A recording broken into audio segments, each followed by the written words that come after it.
എല്ലാവർക്കും നമസ്കാരം. പുതിയൊരു വീഡിയോയിലേക്ക് സ്വാഗതം. ബംഗ്ലാദേശിൽ ആഭ്യന്തര കലാപം കൊടുമ്പിരി കൊണ്ടിരിക്കുന്ന സമയത്ത് ഇന്ത്യയിലെ ദേശീയ മാധ്യമങ്ങളും അന്തർദേശീയ മാധ്യമങ്ങളും ഒരു വാർത്ത റിപ്പോർട്ട് ചെയ്തിട്ടുണ്ടായിരുന്നു. അതായത് ചിക്കൻ നെക്ക് എന്ന് വെച്ച് കഴിഞ്ഞാൽ ഇന്ത്യയിലെ 7 സംസ്ഥാനങ്ങൾ, നോർത്ത് ഈസ്റ്റ് സംസ്ഥാനങ്ങളെയും നമ്മുടെ ഇന്ത്യയുടെ മെയിൻ സംഭവങ്ങളെയും ബന്ധിപ്പിക്കുന്ന ഒരു 22 കിലോമീറ്റർ ദൂരമുള്ള ഒരു സ്ഥലമാണ് ചിക്കൻ നെക്ക്. ഈ ചിക്കൻ നെക്ക് കട്ട് ചെയ്ത് കഴിഞ്ഞാൽ ഇന്ത്യയും അതായത് നോർത്ത് ഈസ്റ്റ് സംസ്ഥാനങ്ങളും തമ്മിലുള്ള ആ ബന്ധം വിച്ഛേദിക്കും. അതിന് വേണ്ടിയിട്ടാണ് ഇപ്പോൾ ബംഗ്ലാദേശ് പരിശ്രമിച്ചുകൊണ്ടിരിക്കുന്നത്. മൾട്ടിപ്പിൾ ടൈംസ് ഈ ബംഗ്ലാദേശിലെ അവിടുത്തെ പൊളിറ്റീഷ്യൻസുമാർ പറഞ്ഞിട്ടുണ്ട്, ഈ ചിക്കൻ നെക്ക് ഞങ്ങൾ ഉടൻ പിടിച്ചെടുക്കും, അതായത് പാകിസ്ഥാൻ്റെ സഹായത്തോടു കൂടിയൊക്കെ ഞങ്ങൾ ഉടൻ പിടിച്ചെടുക്കും, അങ്ങനെയാണെങ്കിൽ നോർത്ത് ഈസ്റ്റ് സംസ്ഥാനങ്ങൾ ബംഗ്ലാദേശിന് ഭാഗമാക്കുമെന്ന്. ഈ അടുത്ത കാലത്ത് വെടിയേറ്റ് മരിച്ച ഒരു ജിഹാദി ഉണ്ടല്ലോ, അതായത് ഷെരീഫ് ഉസ്മാൻ ഹാദി എന്ന് പറഞ്ഞ അയാൾ ഗ്രേറ്റർ ബംഗ്ലാദേശ് എന്ന് പറയുന്ന ഒരു കൺസെപ്റ്റ് മുന്നോട്ട് വെച്ചിട്ടുണ്ടായിരുന്നു. അപ്പോൾ അതിൻ്റെ മാപ്പൊക്കെ ഒരു പാകിസ്ഥാൻ ഒരു ആർമി ചീഫല്ല ആർമിയിലൊരു ഉന്നത ഉദ്യോഗസ്ഥന് കൈമാറുന്ന ചിത്രങ്ങളൊക്കെ വലിയ രീതിയിൽ വൈറലായിരുന്നു. അതിനുശേഷമാണ് ഈ ജിഹാദി വെടിയേറ്റ് മരിക്കുന്നത്. അപ്പോൾ ഈ ഇന്ത്യയിലെ ദേശീയ മാധ്യമങ്ങളും അന്തർദേശീയ മാധ്യമങ്ങളും റിപ്പോർട്ട് ചെയ്തതെന്നാണെന്ന് വെച്ച് കഴിഞ്ഞാൽ അവിടെ ഈ ചിക്കൻ നെക്ക് ഏരിയയിൽ ഇന്ത്യ S-400, ബ്രഹ്മോസ്, റഫേൽ ഇങ്ങനെയുള്ള വലിയ ഇന്ത്യയുടെ പക്കലുള്ള വലിയ സംഭവങ്ങളൊക്കെ അവിടെ ഇൻസ്റ്റാൾ ചെയ്ത് വെച്ചിരിക്കുകയാണ്. അത് ഓപ്പറേഷൻ സിന്ദൂറിൽ എന്തൊക്കെയാണ് യൂസ് ചെയ്തിരിക്കുന്നത് അതൊക്കെ ഈ ചിക്കൻ നെക്കിൽ ഇന്ത്യ ഇൻസ്റ്റാൾ ചെയ്തിരിക്കുകയാണ്. അപ്പോൾ പെട്ടെന്ന് എന്താണ്, അതായത് ബംഗ്ലാദേശിനോടായിട്ട് നമ്മളൊരു സായുധ യുദ്ധത്തിൽ ഇന്ത്യ ഒരിക്കലും പോകാൻ സാധ്യത വളരെ കുറവാണ്. അതായത് ഒരിക്കലും ഈവൻ അമേരിക്കയും പാകിസ്ഥാനും പോലും ചിന്തിക്കുന്നുണ്ടാവില്ല ഇന്ത്യയും ബംഗ്ലാദേശും ഒരു സായുധ യുദ്ധം ഉണ്ടാകുമെന്ന്. അപ്പോൾ ആ ഒരു പശ്ചാത്തലത്തിൽ ഏത് കോണ്ടക്സ്റ്റിലാണ് അപ്പോൾ ഇന്ത്യ S-400 ഇത് റഫേലും ഇങ്ങനെയുള്ള കാര്യങ്ങളൊക്കെ ബ്രഹ്മോസൊക്കെ ഈ ചിക്കൻ നെക്കിൽ ഇൻസ്റ്റാൾ ചെയ്ത്. അപ്പോൾ അതുമായി ബന്ധപ്പെട്ട ഒരു വളരെ ഇൻട്രസ്റ്റിംഗ് ആയിട്ടുള്ള വാർത്ത ഇപ്പോൾ പുറത്തു വരുന്നത്, അതായത് പാകിസ്ഥാനിലെ കിരാന ഹിൽസ് നമുക്കറിയാം, ഓപ്പറേഷൻ സിന്ദൂറിൻ്റെ സമയത്ത് നമ്മൾ ലോകത്തിന് കാണിച്ചു കൊടുത്തതാണ്. അതായത് അവിടെയാണ് പാകിസ്ഥാൻ ആണവോർജ്ജം സൂക്ഷിച്ചു വെച്ചിരിക്കുന്നത്. ഈ കിരാന ഹിൽസിലാണ് ഇന്ത്യ ബ്രഹ്മോസ് കൊണ്ടുപോയി പൊട്ടിച്ചത്. അത് അതിന് 8 വിൻഡോസ് ഉണ്ട്, 2 വിൻഡോസിലാണ് ഇന്ത്യ പൊട്ടിച്ചത്. അപ്പോൾ ശരിക്കും ഇതിൻ്റെ റിയൽ ഓണർ, ഇവിടെ സൂക്ഷിച്ചു വെച്ചിരിക്കുന്ന ആണവോർജ്ജത്തിൻ്റെ റിയൽ ഓണർ അമേരിക്കയും സൗദിയും ആണ് എന്നുള്ള ഒരു സ്റ്റോറി ഉണ്ടെന്ന് വെച്ചാൽ അങ്ങനെയാണ് സംഭവം. പക്ഷേ ഇത് പാകിസ്ഥാനിലെ ഭരണകൂടത്തിൽ എല്ലാവർക്കും അറിയില്ല. അവിടുത്തെ ആർമി ചീഫിനും അമേരിക്കക്കും സൗദിക്കും മാത്രം അറിയുന്ന കാര്യമാണ്. അതെങ്ങനെ ഇന്ത്യ കണ്ടുപിടിച്ചു, കറക്റ്റ് ആ പോയിന്റിൽ എങ്ങനെ ടാപ്പ് ചെയ്തു, അതൊക്കെ ഇപ്പോഴും അതായത് ഇപ്പോഴും അമേരിക്ക പോലും പിടികിട്ടാത്ത സംഭവമാണ്. ഇന്ത്യ എങ്ങനെ അത് കറക്റ്റ് ഐഡൻറ്റിഫൈ ചെയ്തു, ഇവിടെയാണ് ഞങ്ങളുടെ ആണവോർജ്ജം ഉള്ളതെന്ന്.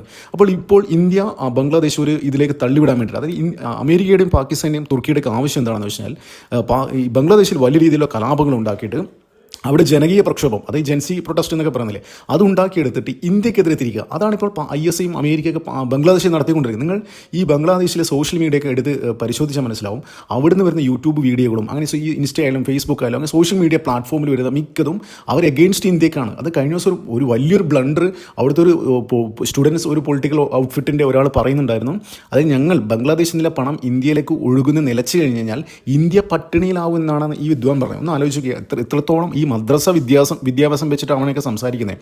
അപ്പോൾ അത്രത്തോളം ഒരു ആൻറ്റി ഇന്ത്യ ഒരു ക്യാമ്പയിൻ അവിടെ നടന്നുകൊണ്ടിരിക്കുകയാണ്. അതായത് ഇന്ന് ബംഗ്ലാദേശിൽ നടന്നുകൊണ്ടിരിക്കുന്ന എല്ലാ പ്രശ്നങ്ങൾക്ക് കാരണം ഇന്ത്യയാണ്. അതായത് ഷെരീഫ് ഉസ്മാൻ ഹാദിയെ തട്ടിയതടക്കം ഇന്ത്യയാണ്, ഇന്ത്യയുടെ റോയാണ്. അതായത് ഉസ്മാൻ ഹാദിയെ വെടിവെച്ച് കൊന്ന യൂസഫ് എന്ന് പറയുന്ന ഒരു വ്യക്തിയെ ബംഗ്ലാദേശിൽ കൊണ്ട് ഇറക്കിയതും അവിടുന്ന് റോഡ് മാർഗം ഇവിടെ ധാക്കയിൽ വന്നിട്ട് അവിടുന്നാണ് വെടിവെച്ച് കൊല്ലുന്നത്. അപ്പോൾ എല്ലാത്തിനും ഇന്ത്യയിലാണ് കാര്യങ്ങളൊക്കെ ചൂണ്ടുവരുന്ന നിർത്തുന്നവർ. അപ്പോൾ എല്ലാ ആൾക്കാരും ഇപ്പം ബംഗ്ലാദേശിലെ ഒട്ടുമിക്ക ആൾക്കാർ ഇപ്പോൾ ഇന്ത്യക്കെതിരെ തിരിഞ്ഞിരിക്കുകയാണ്. അവർ പ്രത്യക്ഷത്തിൽ ഇന്ത്യക്കെതിരെ യുദ്ധം ചെയ്യണം. ഒരു കാര്യമാണ് ഞാൻ പറഞ്ഞുതരാം.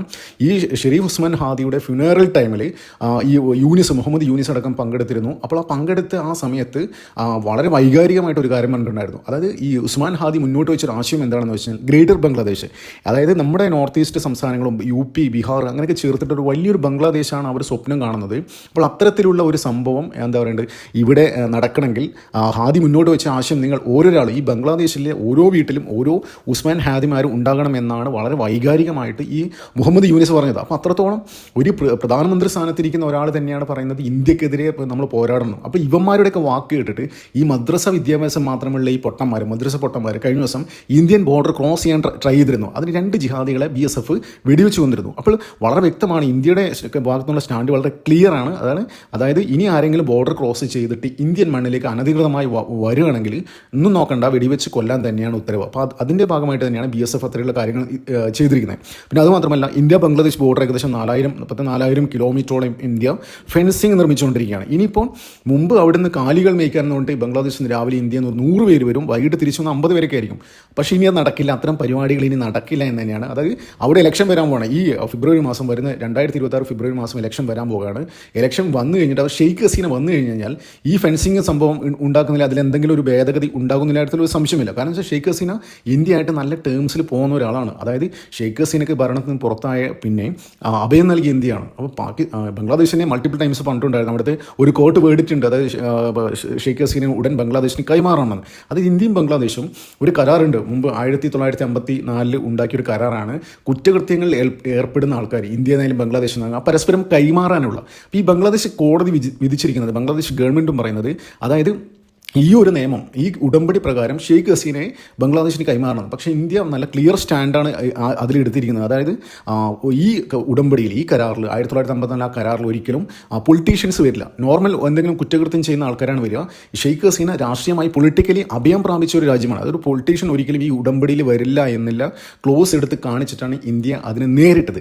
അപ്പോൾ എന്ത് തന്നെയായാലും ആരും തന്നെ വിചാരിക്കുന്നില്ല ബംഗ്ലാദേശ് ഇന്ത്യയും ഒരു സായുധ യുദ്ധത്തിലേക്ക് പോകുമെന്ന്. ഇപ്പം നമുക്കറിയാം, അതിൻ്റെ ഒരു ചെറിയ ഉദാഹരണം എന്ന് വെച്ച് കഴിഞ്ഞാൽ, ഇപ്പോൾ വലിയ രീതിയിലുള്ള കലാപം ബംഗ്ലാദേശിൽ അരങ്ങേറിക്കൊണ്ടിരിക്കുകയാണ്.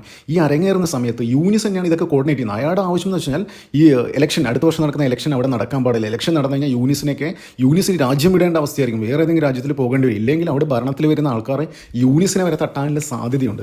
അപ്പോൾ എന്ത് തന്നെയാലും ഇത്തരം കലാപങ്ങൾ അവിടെ അരങ്ങേറുന്ന സമയത്തിന് യൂനിസിന് വേണ്ടിയിട്ട് ആൾക്കാർ ചെയ്യുന്നത്. അപ്പോൾ ആ സമയത്ത് തന്നെ യൂനിസ് വ്യക്തമായ നിർദ്ദേശങ്ങൾ നൽകിയിട്ടുണ്ടായിരുന്നു ഈ കലാപകാരികൾക്ക്. എന്താണെന്ന് വെച്ചാൽ ഇന്ത്യക്കാരെ ഒന്നും ചെയ്യരുത്, ഇന്ത്യക്കാരൊരു പ്രോപ്പർട്ടിയിലോ ഒന്നിലും നിങ്ങൾ കൈവെക്കരുത്, ഇന്ത്യനെ വെറുതെ പ്രൊവോക്കേറ്റ് ചെയ്യരുത് എന്ന് പറഞ്ഞിട്ടുണ്ടായിരുന്നു. പക്ഷേ ഇവർ പ്രൊവോക്കേറ്റ് ചെയ്യുന്ന എന്താണെന്ന് വെച്ച് കഴിഞ്ഞാൽ അവിടുത്തെ ഹിന്ദുക്കളെ ആക്രമിച്ചിട്ടും ഹിന്ദുക്കളുടെ സ്ഥാപനങ്ങൾ ആക്രമിച്ചിട്ടും മതനിന്ദ എന്ന് പറഞ്ഞിട്ട് ഹിന്ദുക്കളൊക്കെ കൊന്നു കെട്ടിത്തൂക്കുന്ന അവസ്ഥയാണ് അവിടെ ഇപ്പോൾ അരങ്ങേറിക്കൊണ്ടിരിക്കുന്നത്. ഇന്ത്യ മാക്സിമം പ്രൊവോക്കേറ്റ് ചെയ്യാൻ വേണ്ടിയിട്ട്. പക്ഷേ അവർ ഇത്രയും പ്രൊവോക്കേറ്റ് ചെയ്യുന്നതിനിടയിലും അവരൊരു കാര്യം ശ്രദ്ധിച്ച് എന്താണെന്ന് വെച്ച് കഴിഞ്ഞാൽ, ഒരു ഇന്ത്യക്കാരൻ്റെ പ്രോപ്പർട്ടി ഒരു ഇന്ത്യക്കാരൻ അവിടെ അറ്റാക്ക് ചെയ്തിട്ടില്ല. പക്ഷേ ഇന്ത്യക്കാരെങ്കിലും അറ്റാക്ക് ചെയ്തിട്ടുണ്ടെങ്കിൽ അവിടെ കളി മാറുന്നില്ല കാര്യത്തിൽ ഒരു സംശയമില്ല. അപ്പോൾ ഇപ്പോഴും പേടി തന്നെയാണ്, ഇന്ത്യക്കാരന് പേടിയാണ്. പക്ഷേ ഈ അമേരിക്കയുടെ താല്പര്യം, യൂനിസിൻ്റെയൊക്കെ താല്പര്യം നിലനിർത്താൻ വേണ്ടിയിട്ട് ഈ ബംഗ്ലാദേശിനെ കലുഷിതമാക്കണം. ഒരു സിറിയ ടൈപ്പ് മോഡൽ ഇപ്പം ബംഗ്ലാദേശ് പോയിക്കൊണ്ടിരിക്കുകയാണ്. അതായത് ഉടൻ തന്നെ ഈ ജമാഅത്തെ ഇസ്ലാമി തന്നെയാണ് അവിടെ ഭരിക്കുന്നത്, ഒരു തർക്കവുമില്ല. ആ ആശയങ്ങൾ തന്നെയാണ് അവിടെ ഭരിക്കുന്നത്.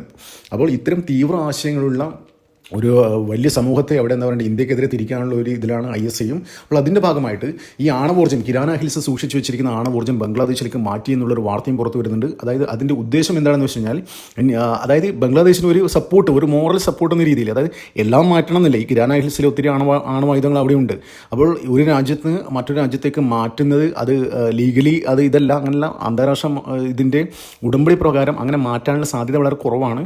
പക്ഷേ എന്നിരുന്നാലും അതായത് അറിയാതെ ഇൻ കേസ് ഇന്ത്യയുടെ അറ്റാക്ക് ചെയ്യണമെങ്കിൽ അവർക്കൊരു മോട്ടിവേഷൻ വേണം, എന്തെങ്കിലും വേണ്ട. ഇന്ത്യ ചുമ്മാ അറ്റാക്ക് ചെയ്യില്ല. ഇന്ത്യ അതായത് ഓപ്പറേഷൻ സിന്ദൂറിൻ്റെ സമയത്ത് നമ്മൾ ലോകത്തിന് കാണിച്ചു കൊടുത്തതാണ് നമ്മുടെ ആയുധങ്ങളുടെ പവർ എന്താണെന്ന്. അതായത് പാകിസ്ഥാൻ ഉപയോഗിച്ചത് F-16 ചൈനയുടെ JAV-17 തുർക്കിയുടെ ഡ്രോൺസും എല്ലാം ഉപയോഗിച്ചിട്ട് പോലും ഒരു സാധനം പോലും നമ്മൾ ലാൻഡ് ടച്ച് ചെയ്തില്ല, നമ്മളെല്ലാം അതിനെ അടിച്ചിട്ടു.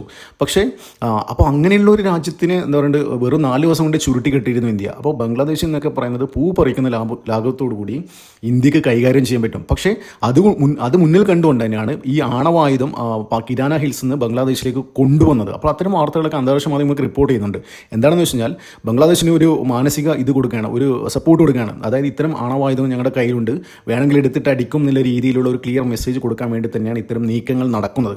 അപ്പോൾ ഇത് എത്രത്തോളം ഫലവത്താവുമെന്ന് നമുക്ക് കാത്തിരിക്കാം. നന്ദി, നമസ്കാരം. മറ്റൊരു വീഡിയോ.